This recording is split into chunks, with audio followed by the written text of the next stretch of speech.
The first area we want to talk to you about is orientation and training. Orientation and training is sort of like a canary in a coal mine.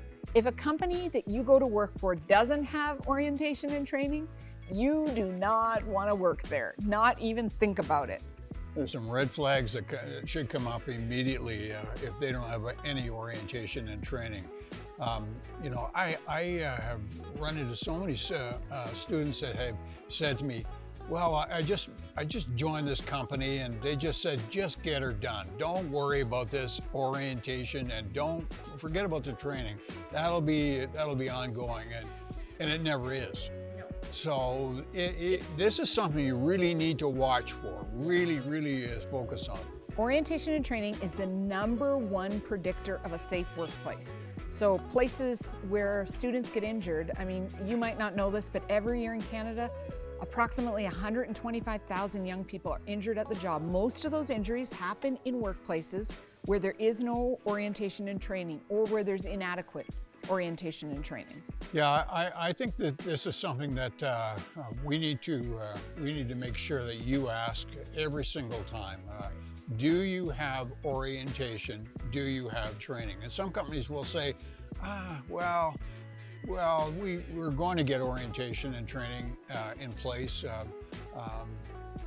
but if that happens, I don't want you to work for an organization. Like, go down the road and find a place that has orientation and training. Great companies always offer orientation and training. Now, I think we can say, though, that while most companies, particularly in some provinces where it's legislated, most companies will have an orientation and training, but the levels of training are really different in different companies. Maybe some of you have had a job where you've had training before, and what they do is plunk you in front of a computer and you press next, next, next, next until the program is done. And that's not really adequate training.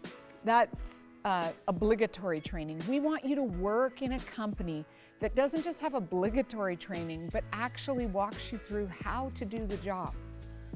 Yeah, I love when we compare workplace experiences with students. We ask them to come down in a large auditorium, and they explain to us how they either got great training, orientation and training, or they didn't get that much orientation and training at all. And it is a direct reflection on how the company operates.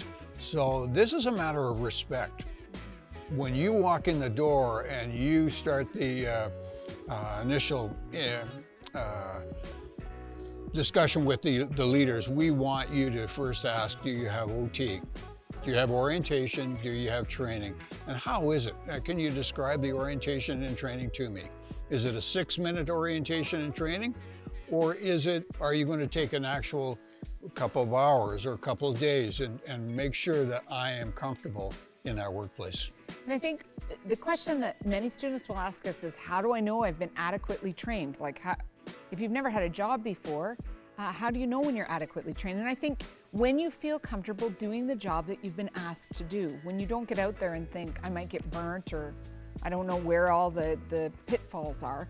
Great companies have some version of this idea that you watch somebody doing the job and then you help them do the job, and then finally you do the job yourself.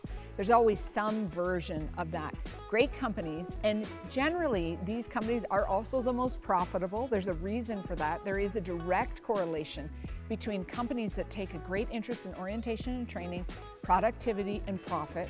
So great companies will really take this part seriously because they want you to get off on the right foot. They want you to actually succeed. Yeah, I think you can ask your friends this question. When you first started in the company, did the company take the time to actually show you around where the hazards might be, get you linked up with a good buddy system? Did they look after you? Did you feel comfortable? Was the production too fast for you to keep up to? Were you able to put up your hand and ask for help? That's really what we want you to do, is get in, and it doesn't matter whether it's a large company or small company. I want the orientation and training to be in place for you. It is a matter of respect. Yeah, and I think for us, this is a really important thing. My own brother didn't have good orientation and training. By the second day on his job, he was left with a big piece of machinery with nobody supervising him. And this ultimately was the cause of his death.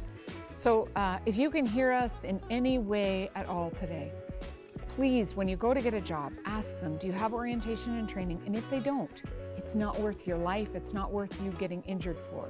We actually, we believe in young people that you are going to do an amazing job at the places you work and the places you leave. So we don't want that to be cut short without orientation and training. Make sure you find a company that has OT.